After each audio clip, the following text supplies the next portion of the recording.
This is the draft report on you.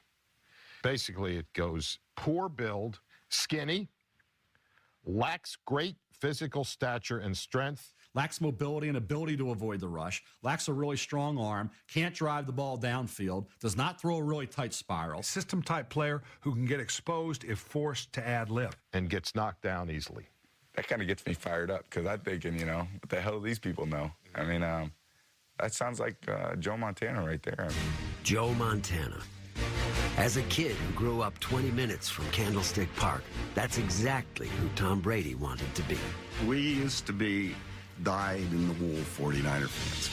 We loved Joe Montana, best ever. When I was 4 years old, my dad took me to one of the games. It was the NFC Championship game when Dallas played the Niners at home. And he throws into the end zone. Touchdown!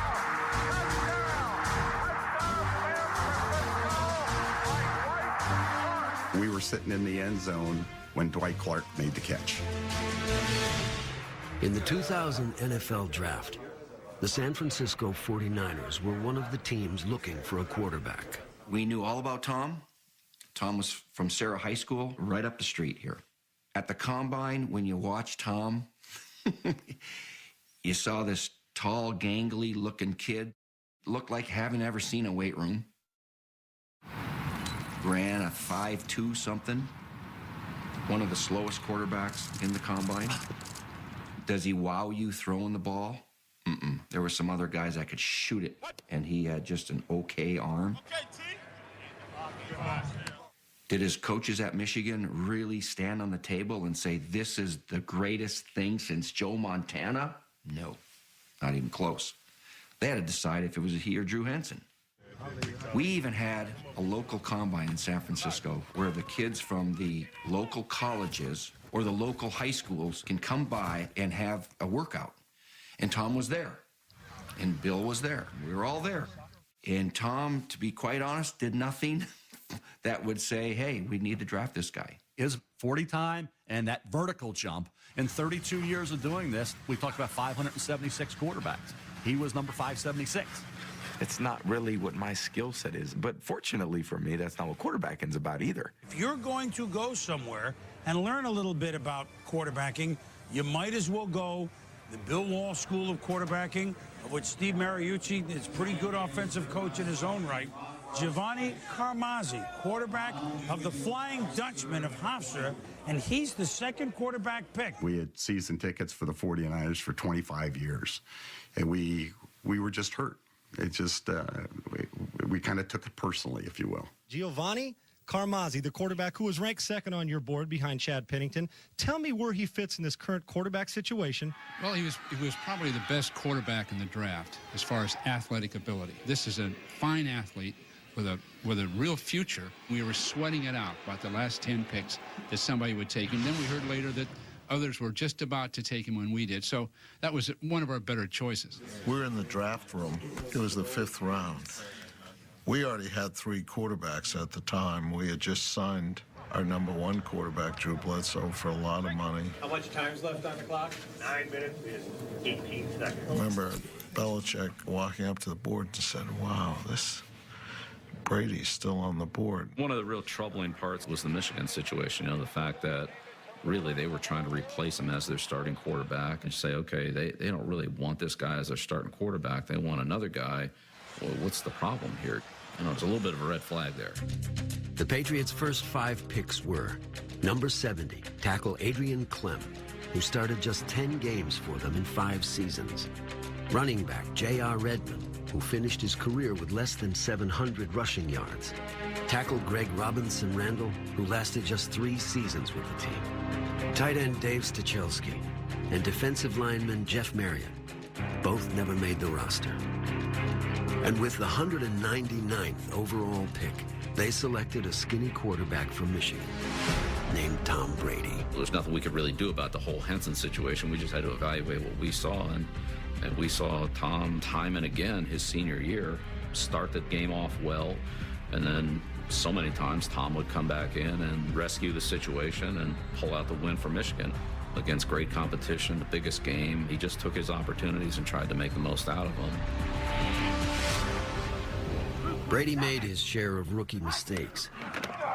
I can't stand it. Run it again. Huddle up and run it again, Brady. But he possessed a veteran's confidence. This skinny beanpole of a young man walked over to me and said, "Hi, Mr. Kraft. I want to introduce myself. I'm Tom Brady." I said, "I know who you are. You're our 6th-round draft choice." And I always remember he looked me like a laser, eye to eye, and he said, "That's right, and I'm the best decision this organization has ever made." I remember calling my agent, and I said, "I think I want to buy a house. This is 2 weeks into training camp." And he's like, "Are you nuts? You know, why don't you make the team first?" I'm like, "Yeah, I'm going to make the team. Don't worry about that. Like, let's just make sure we get a good interest rate." Back! All right, now push. 7 days ago, Steve Young pulled the plug on the 49ers' 20-year dynasty. From Montana and Young, we now have Garcia and Meyer. But perhaps the starter of the future is 23-year-old Giovanni Carmazzi. You can't really set your expectations to play like Joe Montana or Steve Young, but just the fact that they considered me to be a guy who maybe someday could adequately fill those shoes, I'm very proud of that, and it's a tremendous honor. Gio, look at me. What's the situation? What's that? What's the deal here? 4, right? Yeah, but what's the down and distance, and how much time do you have left? Don't look. 22 seconds. Oh, God. All right, Gio's out of bounds. 1 foot in front of the numbers, right there. Right there.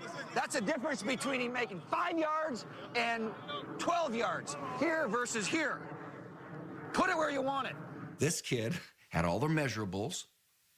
He was fast. He was athletic. He was strong. He was smart. Played at Hofstra. Well, you know, is Hofstra playing for the national championship? No, but they had a lot of good players coming out of there, okay? But it became evident, first game, preseason game, the stage was maybe a little too big. The lights might be a little bit too bright for him. Hey, Coach. 2 days after Joe Montana was inducted into the Hall of Fame, the 49ers were hoping to see signs that Giovanni Carmazzi was the next Joe Montana. Carmazzi under pressure, and let it be duly noted that his career begins rather ingloriously with back-to-back sacks. The next Joe Montana was on the field that day. He just happened to play for the other team.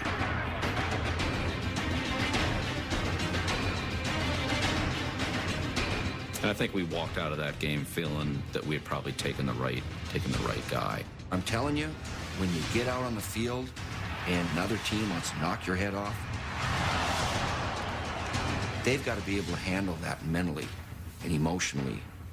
And some do, some love it, and some, that makes them very nervous.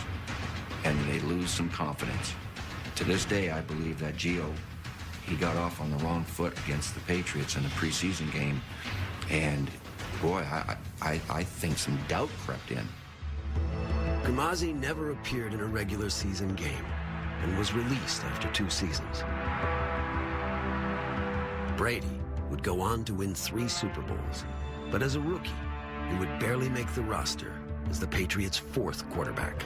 The reason we didn't release him was because we felt that we didn't want to take a chance on losing him, and so we carried him as a 4th quarterback even though he never played, and it was really a wasted roster spot for the 2000 season, but we felt that Tom had enough potential if he could continue to improve, so that's why we carried him as an active player.